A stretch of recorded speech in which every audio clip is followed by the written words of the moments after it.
Markets have snapped back quite a bit to start the week on renewed optimism around the Fed rate cut for December.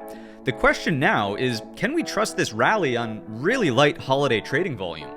We'll run through some scenarios and some of the tension points that I'm seeing that will make or break this move. So welcome back to the Trade Brigade pre-Thanksgiving midweek show, where we'll take a look through all of the data points and we'll build a logical trade plan. My name is Matt, and if you're new here, hit the thumbs up button and subscribe. For additional resources, check out the links listed down below in the description and stay tuned until the end of today's show. I've got 8 additional trade ideas to share with you that you won't want to miss. With that said, let's jump right into the charts. So we'll kick things off tonight with a much closer look at the SPY daily timescale. And the first thing that jumps off the page is the incredibly strong close from today's Tuesday session at the upper third of the daily range, basically at the high of the day's range. You can also see a candle close at the high of the bearish engulfer high from Thursday of last week. We've reclaimed the daily 20 SMA as well as the daily 50 SMA. So very impressive from the bulls here on this rally from basically the lowest low in the trend count, which brings me to my next point. The daily trend is already neutralizing. We have highs, we have lower highs, and the picture perfect lower high would have been here and sustaining that lower high at the engulfer high from Thursday of last week. Once again, we've closed right there. So this is actually neutralizing the daily trend because it's an equal high in the context of the trend count now. We are coming from the lowest low, but what I want us to focus on is what if the market actually, instead of rolling over here and going all the way back down to the neckline of what we described as potentially being the weekly head and shoulders and a right shoulder developing here, what if instead, because remember, we don't want to overstay our welcome on the bear side at the index level. Individual companies, fine, but at the index level, you typically don't want to overstay your bearish welcome. What if we actually set a potential daily higher low here, back to the neckline, and suddenly you have left, you have head, and you have right shoulder, and it's an inverted head and shoulders on the daily for the reversal and end of year rally back up to all-time highs. It's one possible situation that I would certainly be open-minded to here. Now, what that likely means is some degree of confusion amidst a daily trend change inside of the range ultimately for the bearish engulfer. So if the market pulls back here, the bears will still have something to lean on in terms of calling it a weekly lower high attempt, right? But the buyers will have something to lean on by saying, if we see buying activity here at 663.25 and we go back to the neckline, then you should be very open-minded to and willing to go with the trade on a move back over 675, 674. That's a situation that I would not write off as impossible here into the end of the year. Now, the alternate is that if this market promptly rejects and finds any acceptance underneath this area right here at 663.25, I don't want to say game over, the market's going to crash and burn, but I would think that it easily puts back into play the odds of the head and shoulders from the weekly perspective that we were just mentioning, right? That is a possibility here if you start to fail. Underneath 663.25, this will look like a weekly lower high, and then we'll have a daily downtrend resume once we're under 663.25 at the equal low, and any breakdown of the neckline, of course, ushers in the weekly lower low. Underneath that big bad spot here, the quad low, right? It's now a quintuple low at the 654. So that's the way I'm trying to navigate this into the rest of this week. Of course, Thursday the market's closed in observance of Thanksgiving. Friday is a half day. You could draw in a trend line and still say that we're underneath the resistance trend line if you strike it from the highs. Now, where I would sort of counter this argument on the bullish side and say, well, we're not quite out of the woods yet, because it's going to get complicated and somewhat sloppy here in my view. It's not going to be so straightforward. Let's take a look at the NASDAQ, and we'll just sort of bounce back and forth between the 3 big indices today. Look at where we closed on the NASDAQ. It's technically underneath still the bearish engulfer high as well as the bearish engulfer high from 1010. So not all that compelling here. There's no close over the daily 20 SMA, although we did close over the daily 50 SMA. There's still a very obvious opportunity for highs, lower highs, and this could still act as a lower high here. And we'll see single print closure and then backing off on the market profile in just a second for the NASDAQ. So I'm not convinced that we're fine and clear in the S&P 500. And so once again, being open-minded to a number of these scenarios is really, in my view, the proper way to approach this market. We'll just bring in the IWM here, because what's clearly fueling the market rally is the sentiment change from the Fed, a huge 180 from the Fed, where early to mid last week they were talking about inflation being a big deal and oh my goodness, we don't know about the rate cut and maybe pause there. And then into the end of the week, Friday in particular, Fed member Williams comes out and says, we're probably going to cut rates in December. And then we had Waller say, we're going to cut rates in December, right? That was sort of today. And then, Monday. And today was the Hassett possibly becoming Fed chair, which would certainly be a dovish move in the overall configuration of the Fed.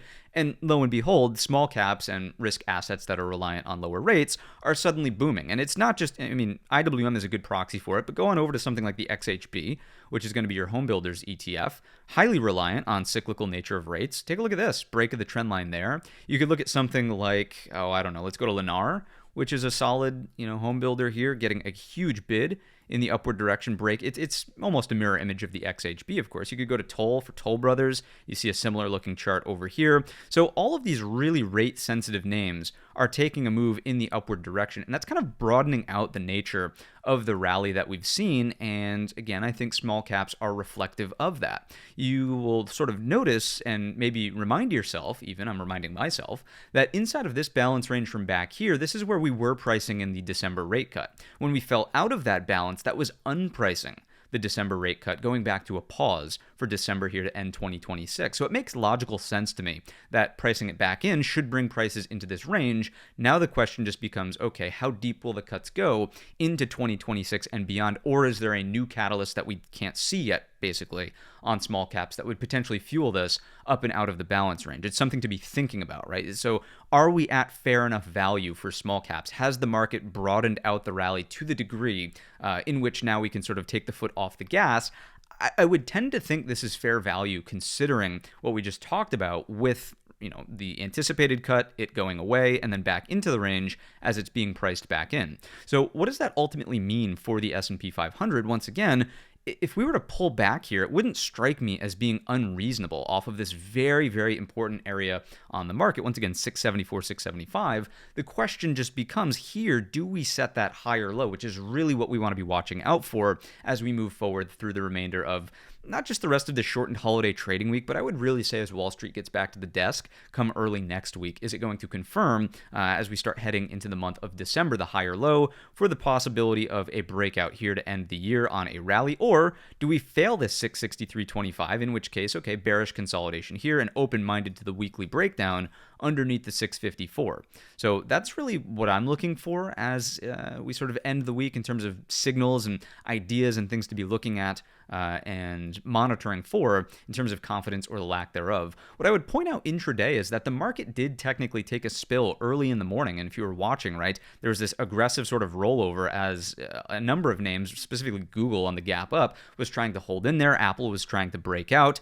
NVIDIA was really the pain point, right, on the TPU versus GPU competition, if you will, headed into the day. But beyond that, it was just sort of like relentless bid as the market continued to shake off that low. So the point of the exercise is to just say, if sellers were going to step up here, and if we were truly going to remain in this major downtrend where this was going to be the last lower high, the next key lower high was at the daily 50 SMA. Reject that. Bears keep price here. This would have been the, air quotes, no-brainer short under 663.25 for the continuation of the downtrend. Now, clearly that didn't happen, right? That's what I'm trying to illustrate here, is that the sellers didn't really do their job, even though they had the opportunity to on that morning drawdown under the 50 SMA before the afternoon rally.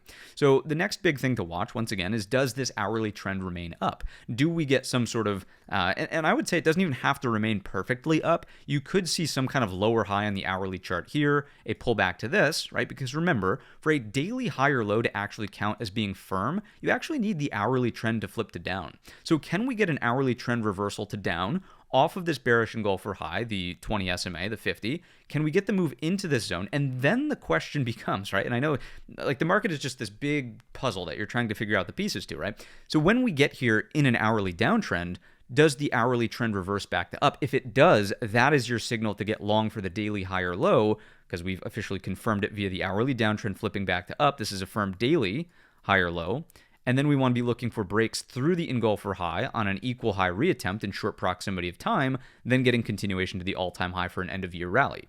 Now, another alternate situation that we could possibly prepare for is that the market starts to stage a continued rally on Wednesday, as, really it's a travel day for Wall Street. There's not going to be much, I would expect, very light volume. Doesn't mean, remember, here's maybe something to bring up as we're talking about this as well. And it's a holiday week, so we'll be a little bit less formal with the with the analysis here, but there it is. That's what I'm looking for. Remember that as the depth of the market sort of compresses, as maybe market making slows down a little bit, people are away from the desks, the algos get turned off, although the algos never sleep. I just want to reiterate that the higher the volume in the market, typically the less volatile.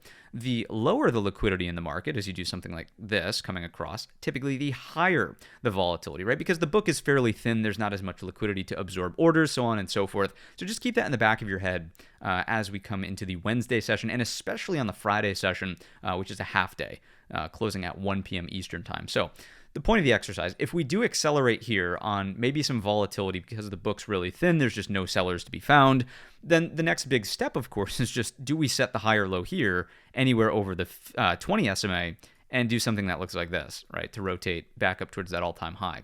So big battleground for the market is this 663. I think that in my view, because of the divergence that we're seeing with the QQQ, I would be a little bit more partial to this kind of idea, maybe trying to form instead of just a straight up break. But I could honestly see it going either way. That's kind of the reality, really, of holiday trade, where it's everybody kind of maybe expects one thing, choppy action. But what did we get today? Relentless bid, right? And it's also a reminder of another classic market mantra. Anybody know it before I say it?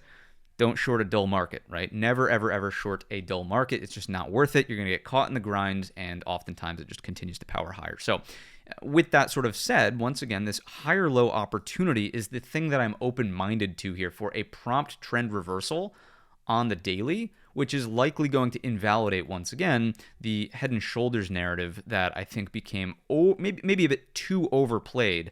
And a good example of this is actually going back and looking at the SMH as a proxy. I don't know if you recall or remember or were studying this particular opportunity, but remember we had left, we had head, everybody was talking about the right, and this got real nasty, real close to the neckline, but what's the mantra, right? It's not a head and shoulders until it is, meaning that you need to break down through the neckline. You need to bring in the lower low. We sort of supported for an equal low, took out the right shoulder, and the rest was history, right? So as everybody sees the same thing, is it going to be the pattern in disguise that catches most people off guard, left, head, right? I certainly think it's a possibility, and one final time, I'll just sort of reiterate, you never want to overstay your welcome on the bear side in the broad market index product. Now, we have seen a reasonable pullback. This is fairly standard in terms of the depth of the pullback, about a 5.62% pullback in the S&P 500. That's going to happen, a handful of times through the year, and this might just be one of them as we rally back off of the low of that move. Let's take a peek over at, I want to go back to the hourly chart here and take a look at the anchored VWAPs intraday. And just point out, right, that even the bearish engulfer from 1010, the anchored VWAP there, I mean, we just smashed through this stuff in the upward grind during today's session. So the question's, do we trust this? It's less about trusting it, but rather confirm it via the higher low that now has the opportunity to step up over 663.25, over the anchored VWAP from the Thursday session from last week. Do we get a shallow consolidation and then break out? In which case, this higher low is also a possibility, right? So these are the things, these are the configurations that I would keep a very open mind to now that the daily trend has sort of neutralized with that equal high. If you take away anything from the video, it's just that you need to walk back the bearish stance just a bit, because a more bearish market that was going to sustain more, daily pressure to the downside, more, pressure on the weekly neckline, likely should have rejected the daily 50, and we're just not seeing that, which is okay, right? As I said, through the Saturday updates, as we were sort of changing tone to bearish, I would love to be proven wrong, right? I would love to be proven wrong. I love to be known as that perma-bull of YouTube because the market typically goes up, right? I don't see why you would ever want to be a perma-bear. It just doesn't make sense. It sounds like a miserable existence. I would love to be proven wrong. Let's go on over to the QQQ just to check in on the same anchored VWAPs, right? So we're still underneath that in the NASDAQ, which is why I still think this represents a little bit of a threat. Let's jump on into the market internals. This is for the S&P side, the NYSE. You'll see strong volume inflows here. So technically decent at the exchange level. The advanced decline line getting into trend higher zone, the sort of index score for the last 3 rallying sessions, really strong there, printing double-digit reads. Majority of the day is getting up and over 20 on the top side. If you look at the cumulative builds out of the tick, also pretty bullish over here. So I don't, once again, think it's worth overstaying your welcome on the bear side. It's just why bother if the market's clearly showing signs of not sustaining that bearish pressure. We'll jump on over to, let's get on into the market profile. Look at value. Excuse me. Here's Friday's value. Here's Monday. Another illustration in terms of what should stronger sellers typically do. I mean, you take out Monday's value area low in A period, That was that breakdown early in the session where we said sellers technically had a shot at reversing the market. And what happened? I mean, value builds higher on today's session. We have an end of day spike in M period. Point of control is clearly higher. We repair the poor high. This is a great excess low in A period. So nothing that the bears have really done here is continuing to display that they're in control. Another thing to point out is that we had these single prints from back over here, D period. That's from the Thursday breakdown last week. If we had stronger sellers, that's where there should have been a rejection.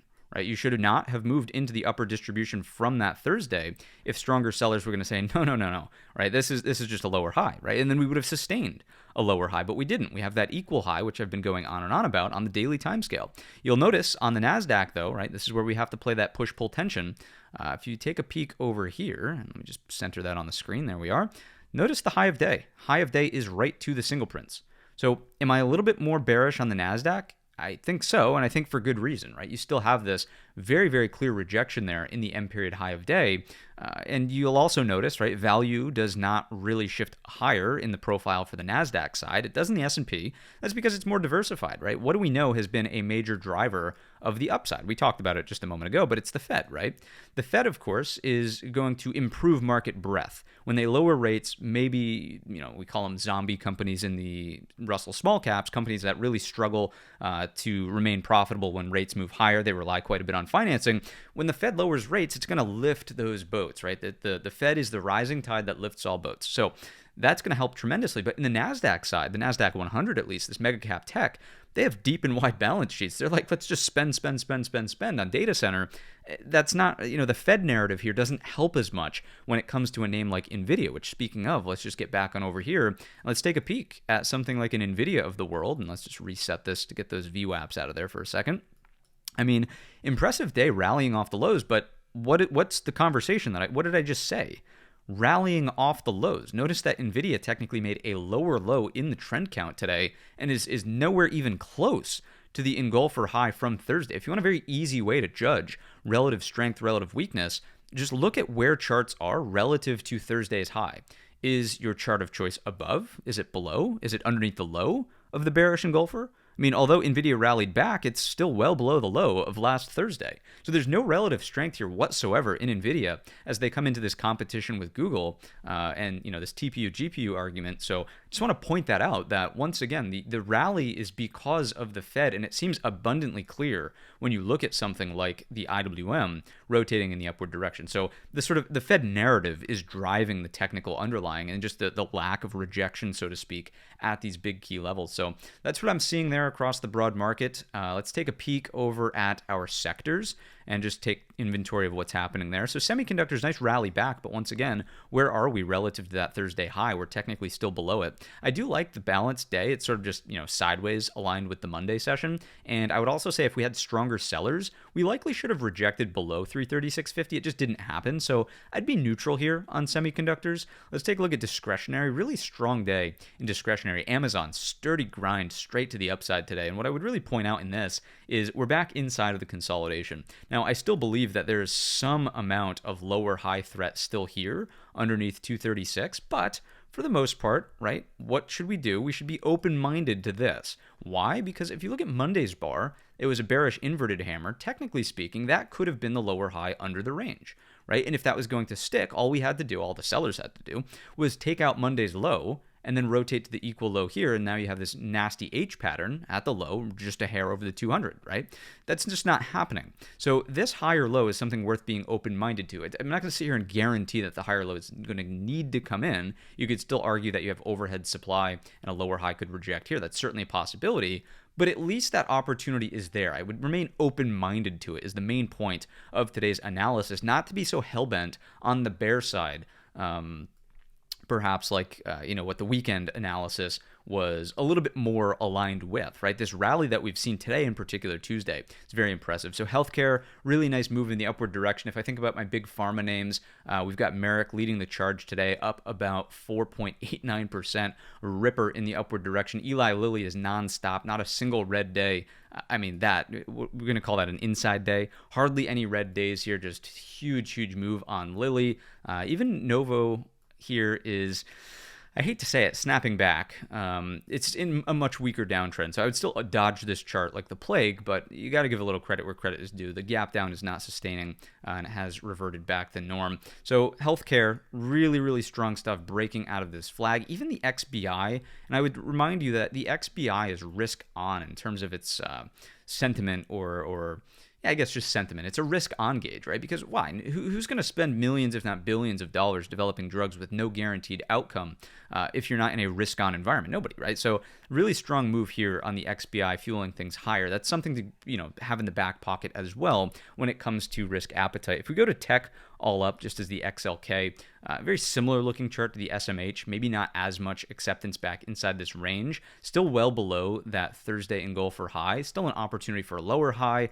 Not out of the woods, but once again, if we had stronger sellers, this should have acted cleanly as a lower high up against 279. And you can see we took out Monday's low early in the session. Sellers failed to rotate more meaningfully to the downside. So once again, neutralizing a little bit, not all the way, certainly still well underneath. That would be your primary downtrend. You could do something like that to be your secondary, still underneath the secondary downtrend line as well, and the 50 SMA here. Let's keep moving. Materials, a little bit of lift here. Lighter weight sector, not concerned. XLF, second heaviest weight sector. Once again, if bears were going to keep this thing under wraps, right, that was your bear flag under 52. Look at the breakout today. Not the strongest looking move, but the reason I would think XLF is up is because of your KRE. If you look at something like regional banks getting a little bit of lift here, breaking out. I mean, this looks obviously quite similar to the ITB home builders.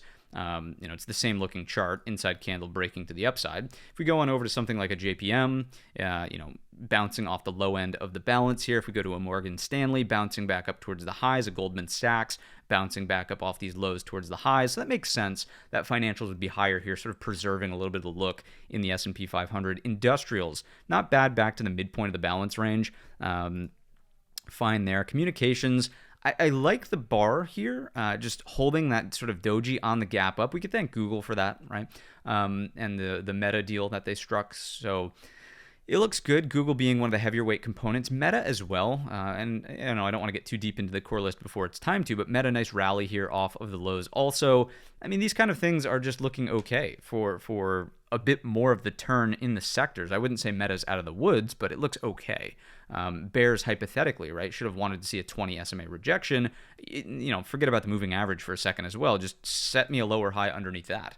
That didn't happen either. So let's keep moving here. Real estate getting a bounce back on the prospect of possibly lower rates with a more dovish Fed. Utilities kind of not really doing much in there. Nothing to talk about on that. Consumer staples, nice rebound back today as well, considering that the breakdown on Monday really was just offering this as the lower high. Gap fill reversal, stay underneath the daily 50, and then sayonara. The fact that this is moving higher, I think we could attribute to some degree. Is it Kohl's who had earnings today? Yeah, Kohl's. Look at this big gap up on Kohl's. Still getting a lot of headwind from cost as this thing just sits down here weak on the lows. Walmart, another big constituent, nice update there. So the department stores and retail is a little bit more of the driver for your XLP at this point. Let's get into the TLT, which is slightly higher. Of course, rates lower today. Dovish Fed commentary, and energy not really doing much as crude gets beat up. If you take a look at CL and do something that looks like that, crude really has not been playing nicely here. If anything, deflationary. That would be helpful for the Fed to remain a little bit more dovish and say, hey, look, energy prices are coming down, right? We don't have to remain hawks and keep rates higher for longer than we have to.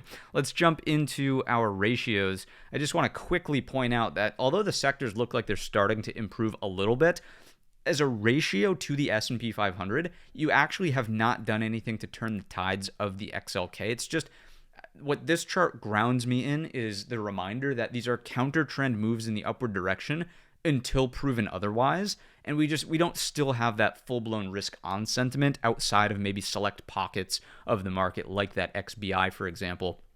XLK underperforming the S&P on a closing basis from prior day's close. XLF is still kind of neutral in here. This is still underneath the declining 50 SMA. Same thing in discretionary. Healthcare is technically defensive. Staples kind of neutralizing in here. I would say utilities kind of look okay. Utilities are defensive and they're not outperforming. That's fine. If we take a look at some specialized ratios, quickly, I mean, none of these are over the 50 SMA. So once again, counter-trend snapbacks in the context of a developed downtrend thus far when it comes to specifically the XLK, the tech side of the market. Remember that a lot of these ratios are based on XLK or SMH. The apples to apples here, XLY, XLP still looks bearish to me underneath a declining now 50 SMA. Let's get into the B set and quickly take a look over here. Gold getting a little bit of relative performance on the more dovish commentary from the Fed and the prospects there of the possibility of lower rates and dollar debasement, right? So you're sort of still seeing this move in the upward direction being possible, breaking out of this base. If you take a look at some of the metals names, where am I going on my watch list? There we go. Leading is a little bit of steel, actually. CLF moving in the upward direction here. If I look at new, nice breakout here on NUE, and then maybe let's go to a Newmont, which is just a gold miner. Really nice looking tight bar there at the daily 50 and 20, possibly getting some lift into that equal high as a potential target. So metals look good as the market maybe deals with a more dovish Fed. What doesn't look as good is honestly Bitcoin. We haven't seen much snapback there. A little bit of bottoming action, but nothing that really makes me think, aha, that's it. If I look at the daily chart, yeah, long lower wick there on the 21st, but this is still just like, I could easily argue for bear flag in the context of a very well-developed downtrend, right? So that is one thing to keep in mind. The TLT ratio is not quite breaking to new highs, so I'd say risk appetite here is neutral. If we jump into, let's get into, where do we want to go? We've talked Fed a little bit. I guess I'd bring up the bond relationships before we maybe take a look at the Fed tracker tool. This moving in the upward direction continues to warn of inflation. It's not breaking to new highs like it had the threat of doing back here in early September. So I'm cognizant of the divergence between these two and the inflation threat. That's what the market's seemingly pricing in on the longer end of the curve. But as of right now, what's driving the underlying is just the prospect of bullish nature on rate cuts anyhow into December without the worry of inflation happening here. If we jump on over to the Fed Watch tool, you could see that the odds today remained pretty stable, up around 82.7%. The only real change in data or announcements or commentary was that Hassett, once again, could be a contender for Fed chair, and I think Bessent said that on a CNBC interview. Beyond that, if we take a look at the earnings calendar, there's not much to write home about here. Dell, we could take a look at that chart together in a moment, maybe Zscaler, and there's really nothing into the end of the week, of course, with the holiday, so let's not spend too much time on that. Yeah, let's just keep moving. Let's take a peek back over at our credit spreads. Coming in a little bit. So if this one, remember, this is what we want to track first, short term. If this comes in under the 50, that would be bullish. I would give this one the benefit of the doubt and say, okay, we don't really need this to come in as quickly if this is under the 50. So one step at a time, but a big stride in the right direction there. So when it comes to, again, trusting what's happening in the S&P 500, I mean, the evidence is sort of turning towards at least be neutral and sort of put away some of that bear bias. Here's the HYG, which has been just an absolute knock it out of the park indicator intraday and otherwise for us as a group. I mean, take a look, and I hope you've been, take this from the analysis, use it intraday, please, like do this. Watch it intraday. Look at this big move higher versus just kind of the equal high here. It already gave us the heads up on this higher low right there, so boom and boom, to not short in the hole into the close of last week. And this was really the main premise of the Saturday update video. But now beyond that, instead of now setting a sort of lower high and drifting like this, which would just reconfirm the downside pressure in the market, it's actually gone on to print that higher high. So this is kind of, another, this would be an important segment of today's video. Please, like if you made it to the HYG, do as a Thanksgiving gift to the trading community, for the folks who might not watch all the way to the HYG, again, it's a Thanksgiving gift. We don't have to be nice to those people with pea-brain, goldfish memory style, but just let them know in the comments section. Like, at least make it to the HYG part of the analysis today. Key takeaway there. So happy Thanksgiving, and let's see if we could do those folks a favor. Let's get into total breadth. This makes sense, as we know about the Russell conversation we had just a moment ago. I'll even just go full screen RSP down here. Nice rally back into the range. Breadth improvements as rates are forecast to come down, and we're thinking about that December cut. Same thing in the QQQE, right? You can see a little bit more lift here over that bearish and goal for high versus in the regular weighted NASDAQ, not quite getting there. Let's jump into volatility. As we can see, getting crushed today makes total sense with a higher market, and we could jump into the VVIX. Same thing happening here.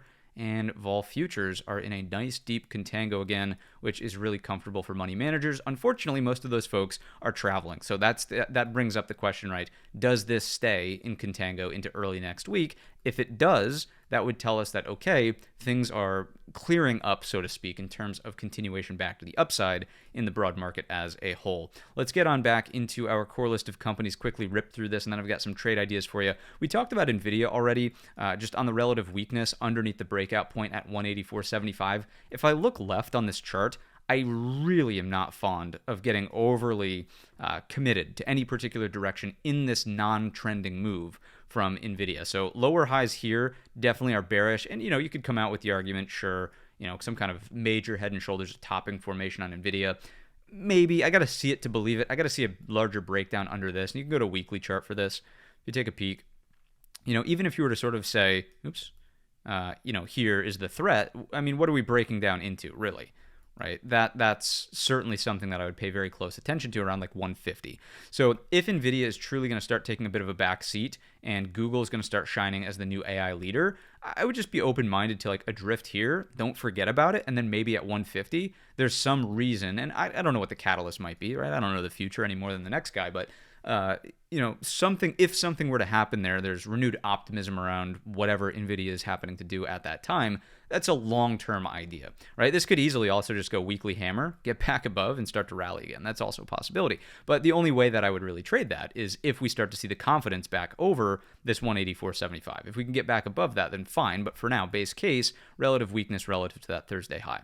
Let's take a look at Apple. Really strong push out of the gates, but after that completely fizzling out. Here it is on the hourly chart.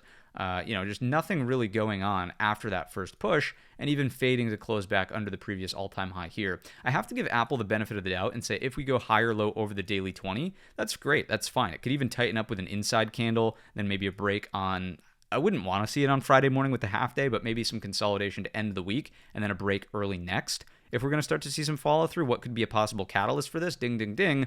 iPhone sales, Black Friday sales that we saw all about Black Friday gift cards in the headlines this morning from Apple. They are discounting some products. So that could be a possible catalyst into early next week if they have reports about, it either going well or not so much. That's Apple. Looking at Microsoft, beautiful action off the daily 200, in my opinion. Was really looking to get long Microsoft intraday, kind of on the 470 recapture, but a little too late. A little frustrated about that, not going to lie. You can probably hear it in the stutter in my voice there. But I would love to get long Microsoft on a hammer high break on something here to get back to 489. Now, I do think that we are between a rock and a hard place. I don't think we're just all clear. There's two tension points, right? Number one is that this is beautiful. Previous high, now turning to a low. You saw the daily 200 there. The issue is that you still have the daily double top. So you're between a rock and a hard place in this zone. My first target would just be to get there, 489. And if we could poke through it on broad market optimism, that's where I'm a little bit more compelled to maybe add to the position or build it into something much larger. Like adding to the long-term account is basically what I'm getting at there. It would probably require some degree of a catalyst. Like, what is Microsoft doing right now to really reestablish itself as an AI leader? Yeah, it's got the OpenAI deal structuring sort of going on with it, but I think people are kind of beyond that and looking for the next component, which will honestly come into play with our trade ideas in just a moment. If we look at Amazon, I'm already, I talked about it in the Saturday update video. I'm long Amazon off the daily 200. This looked great. Really nice grind today. I was a little hesitant about that daily 50 retest in the morning session here, right? You saw that sort of pull back away from it, but then the grind through it into the afternoon, really, really strong. Love the close. Higher low opportunities now above it. Keep this trade in play. I would still keep it in play on something that looks like that, and just seek follow through into the daily 20 at this point for Nancy. So looking good off the daily 200. I wouldn't really establish new longs up here unless there's a clean higher low pullback over 227. Let's get to Google, just the clear winner of the new AI TPU conversation. Huge, I think it's record volume for the year. Maybe not. I take it back. Record volume recently. Look at this ramp. Steady ramp. Money inflowing to Google like nobody's business. Clear higher low. Gap fill reversal 317 looks good. I would be a little cautious of adding new longs. I mean, you're up and extended from the 20 SMA. What is this? Today's close is 12% over the 20 SMA. From the breakout level in here, it's pretty close, honestly. You're up 10%. So I don't know about chasing the 10% move, but it does still just have that bullish theme, clear relative strength on something like your Google versus NVIDIA. And once again, the easiest way to gauge this is just take a look at the Thursday engulfer from last week. Where are we, right? We're well above the high from that engulfer. We never took out the low of that engulfer, not even on Friday. of last week. So all of this stuff is very compelling there for the whole Google story. I like it. It's bullish. The overnight all-time high is unrepaired at 333. Let's go to Broadcom. Nice action here, supporting over prior resistance from the past. Now you can see 372 acting as the lower wick from today's session. Earnings further out, so I'd be a little open-minded to a pre-earnings run-up. I mean, this is a breakout of a multi-month range at this point. If we can consolidate over that 372.25 and continue, I mean, this plays right into the narrative of the whole TPU, right? Broadcom supplies the base basically for Google to build those things, and they're going to be a huge beneficiary of that with the Meta deal. Speaking of Meta, let's take a look at it. No rejection, as mentioned, at the daily 20. I think that you still have a threat at 647. That comes from prior, right? If you just extend that off to the left, you have the origin of this kind of breakout from back here. That was sort of your ignition day post tariff gap. So, you know, I'm a little hesitant to get long Meta. I'm not going to lie. Living beneath that, you know, daily 200 SMA, hardly recapturing that 20 SMA. I shouldn't even say hardly, but it's just a hair above at this point. I'm a little hesitant. If you're not already long from the lows down here, then, you know, I don't know about buying it on this move yet. I'd really wait for a more confident either high or low, and then we go left head, right shoulder, then maybe some sort of neckline break, or just get me here, and then like let's start working the gap above back on a reclaim of the daily 200. So, you know, bottom fishing is always fun and nice, but in Meta, it's much different than Amazon, well underneath the 200. This could kind of fizzle out. I'd like to see, and you know, what you'll probably see is if in the next couple of quarters, CapEx gets really, really reeled in, that would be a positive catalyst, right? Because their free cash flow will start going back up. Let's take a look at Tesla, and that's what people are kind of concerned about, I think, on the Meta front. Let's take a peek at Tesla. Really nice bar. So here's a clear thing, and we were talking about this a little bit in the group, but because it's Thanksgiving, let's share some of these insights. See how loose this chart is? See how the move has already happened? Meta was tight here. Now there's not much to do. Take a look at Tesla now. Tesla is tight here, and there's probably something to do, right? If we get this break of the inside candle high. And like, this is not like genius stuff, but it just, you need to know how the charts are configured in terms of what the opportunity looks like in front of you. So if Tesla can take out these highs, maybe to the moving average cluster, maybe to 440, which is the origin, of the breakdown here. I just like how it has a consolidation day instead of being so extended and you're chasing it up 10% already. So Tesla, really top watch into the end of the week if there's going to be anything to do. We talked JP Morgan already, bouncing off the lows here. Palantir looks like it's got relative weakness. It's not even close to the high of that Thursday engulfer. It does have a tighter candle setup, so I'd say breakout could get you through the thin structure into 170, 125. When and if we get there, I would promptly change tone and say, does all of this continue to act as overhead supply here at 170, 125? There's a very obvious opportunity for a lower high. Let's continue along with AMD. AMD looks pretty interesting on the double hammer, rejecting into the gap twice. So if we're going to be long, it's probably here, and then reevaluate at the prior all-time high, 226.65. So something over today's high into the neckline, over the 50 gets you into this. That would be the sequential move there. If you just chop around and do this, any drift into this gap below starts to become a problem for AMD. Robinhood, a bearish one. If we take a look at where we're at relative to that Thursday high, we are underneath the Thursday high, and also this is a much more meaningful double top. It's not quite a tech component. I mean, it is and it isn't, but it's not, you know, it's not an AI play here on Robinhood, unless you think that people moving money to Robinhood to play the AI trade is somehow making Robinhood an AI trade. The point of the exercise is to say if there's a place to short, it's probably Robinhood on the daily double top. Excuse me, neckline retest. My apologies. 120.50 is the level there to keep an eye on, right? Do we get some kind of reversal off of that back into these lows is the main idea. So that is the core list of companies. I've got a smattering of trade ideas to share with you real quick. App is the first one. This would be a potential long over these highs into the moving average cluster just because it's gotten tight. It's got itself an inside candle here. If we take a look at the hourly chart, you could argue for inverted head and shoulders over the neckline, moving average. This is probably a scalp. This is not a big long. I don't think App has quite built out a clean enough base on, you know, a weekly perspective of, you know, the flag front. Not really there. This is a scalp, if anything, out of a multi-day range here and a failure from sellers to go lower underneath that big Friday low from last week. That's App. Let's take a look at LITE. So earlier I said what's next for AI. There's a lot of talk about optical compute for AI, and LITE is part of that laser light show, no pun intended, and it's got a beautiful inside candle.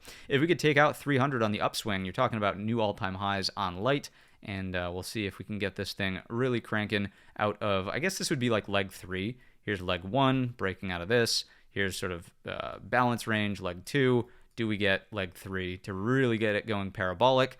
You're pretty extended from the 20, but you could at least manage risk based on today's Tuesday candle. So that's LITE. And another one attached to the same sector or theme is CIEN.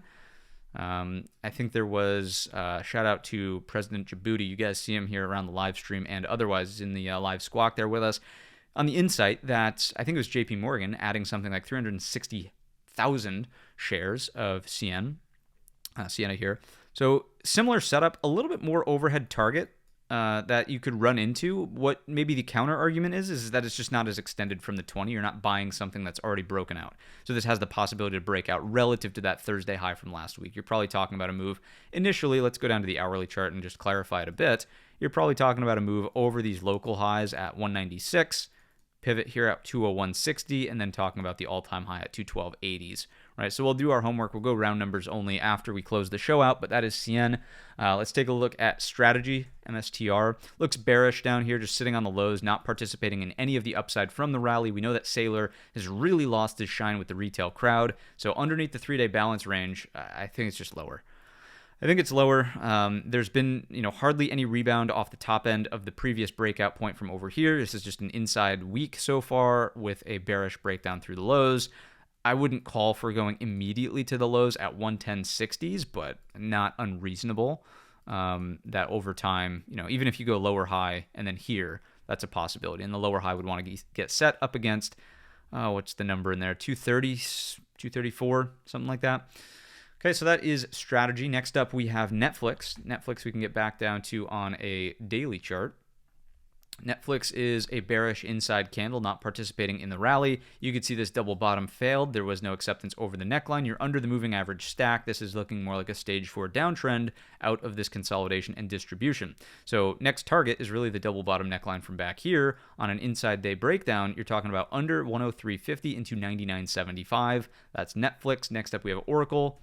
Oracle is a nice hammer off of the gap, so sellers failing to rotate this through. I think we could go counter trend over 196.85 to retest the daily 200 from the bottom side up if we start to see some renewed optimism around the AI trade and maybe some data center plays coming back. You could also use as a proxy NBIS, right, is going to look a little bit better, honestly, than Oracle here, just kind of tight in consolidation there. And then IREN as well on the data center play. These names probably worth tracking also. So those two, and then we'll move along to Caterpillar.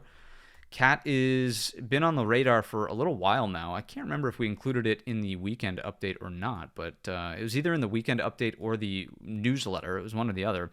And look at this hold of the daily 20. I mean, just this really tight consolidation, post-earnings gap holding up here. You could use the high volume close up around, what is that, 585.35, something along these lines. If you really start getting acceptance out of this range, I think that, you're talking about all-time highs. And remember, you want to add some spice to Caterpillar. They are partnered with one and only AI company, NVIDIA, right? NVIDIA and Caterpillar partnership for the industrial side of, I guess, that big announcement Jensen had at the GTC Roadshow. Finally, INTC, not R, INTC, there we go. Intel just looks decent here, maybe even similar to some of that IREN NBIS stuff over this high for a counter trend through the thin structure. You've got the daily 20 looming in there, but if you just take a look at the hourly chart, look at this pin up against 38 back here. If you could break, I would assume you kind of go there through the thin structure over this 36.10, maybe with respect to 36.33. All right, so treat that as a little bit of a zone right in there. I'll go 35, round numbers only. You guys know the deal. All right, so that's kind of a quick roundup. It's probably not even that quick. Thanks for bearing with me. But that's just what I'm seeing here on a Tuesday as markets are closed and we come into the Wednesday session pre-Thanksgiving. Remember, markets are closed, of course, on Thursday, and then Friday will be a half day with the NYSE closing at 1 p.m. 1 p.m. Eastern time. Markets will be closed for business, and you should be out there, I don't know, Black Friday shopping? I have no idea. What do people do on Friday after Thanksgiving? Sleep? Go for a run? Turkey trots? What are we doing? So have yourself an awesome rest of the trading week. Once again, I am super thankful that we have markets to trade. I am super thankful that you are here and a part of the Trade Brigade by watching the video, subscribing, all that good stuff. like buttons. Just really appreciate you guys making this what it's been for the last couple of years. It's been phenomenal, and I hope you guys are getting tons of value out of the consistent analysis and the recaps of the market. So with that being said, I hope to see you back here at the channel tomorrow morning at 8 o'clock Eastern time for another installation of the pre-market prep. We'll be live and back at it for our Wednesday pre-Thanksgiving analysis. So we'll see you there. As always, have yourself a green trading week, and I will see you in the next one.